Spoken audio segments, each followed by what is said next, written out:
Bonjour à tous ceux qui nous suivent sur TV Finance. Nous sommes jeudi, on va donc s'intéresser aux produits de bourse dans notre émission spéciale avec Christophe Grosset, responsable des produits de bourse chez Unicredit. Bonjour Christophe. Bonjour. Alors comme chaque semaine, on va commencer avec vous par analyser les volumes des produits de bourse. Les volumes restent en fait dans la ligne de ce qu'on a connu la semaine dernière. C'est que le mois avait commencé relativement dynamiquement avec à peu près 15 millions d'euros échangés. La moyenne tend à s'atténuer dans les dernières séances, donc on échange entre 10 et 12 millions par jour.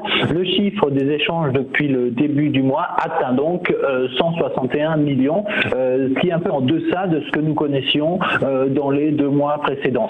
Donc à remarquer que l'intérêt des investisseurs continue de se concentrer sur des produits relativement liés aux indices, puisque 46% des échanges ont été effectués sur les indices, mais que nous assistons, et ce depuis la semaine dernière, à un redémarrage des transactions sur les produits qui ne sont liés qu'à une seule action, qui ont représenté en effet cette semaine 47% des échanges. Comment nos investisseurs ont choisi de se positionner donc sur ces deux sous-jacents cette semaine?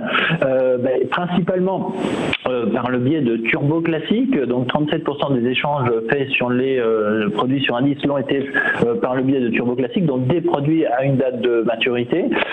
Mais l'élément peut-être plus intéressant auquel nous pouvons assister, c'est le démarrage en fait des transactions sur des produits qui nous laissent un peu plus de temps, c'est-à-dire turbo illimité et turbo illimité baisse, c'est-à-dire toujours des turbos, donc des produits qui ne vont pas subir l'effet de la volatilité, mais qui nous laissent peut-être un peu plus de temps dans notre scénario. Donc on le voit, une stratégie des investisseurs qui n'est plus uniquement de court terme, mais peut-être de prendre des positions en se laissant peut-être quelques semaines, voire 1 ou 2 mois sur l'évolution des principaux indices. Nous verrons ceux qui ont fait l'actualité, qui ont principalement attiré l'intérêt des investisseurs. Côté action, on reste sur des échanges relativement équilibrés, puisque presque 40% des échanges l'ont été par le biais de turbo limité baisse.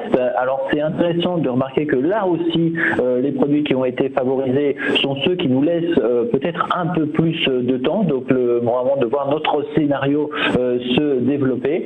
Et rappelons que nous entrons dans la phase où les actions vont commencer à payer des dividendes, et de ce fait on peut estimer que les investisseurs se positionnent en fait sur des scénarios qui leur permettront en fait plutôt au cours des prochains mois d'aller saisir des évolutions sur actions. Encore une fois, nous irons regarder les sous-jacents qui ont attiré l'attention. Reprise des échanges sur les varants qui étaient passés sous la barre des 30% la semaine dernière, 34%, ce qui est relativement surprenant, puisque sur les actions, donc globalement on voit que la volatilité du marché est en train de baisser, donc on peut estimer que les investisseurs sont en train de se positionner sur des actions qu'ils estiment qu'elles pourront dans les prochaines séances, ou tout au moins dans les prochaines semaines, peut-être du fait d'une annonce, et ça alimentera certainement de l'ensemble de nos chroniques pour le mois de mai. Donc se positionner sur des effets d'annonce, et on le sait, quand un titre tend à bouger, sa volatilité tend mécaniquement à augmenter. Lorsqu'on est positionné sur un varant et qu'on est dans le bon sens, c'est-à-dire on en profite du fait du bon sens, mais également du fait de la volatilité qui augmente et donc qui fait progresser le prix du varant. Donc évolution, nous l'avons dit, pour synthétiser, des volumes qui peut-être tendent à se tasser dans ces séances pré-pasquales, et des investisseurs qui se laissent peut-être un peu plus de temps dans leur scénario, aussi bien dans le choix des indices que des actions. Donc nous d'ailleurs, nous avons repeuplé bien notre gamme sur ces produits de plus long terme, mais nous préparons également une belle nouveauté dont nous parlerons dans la section que nous dédions aux nouveautés de Unicredit.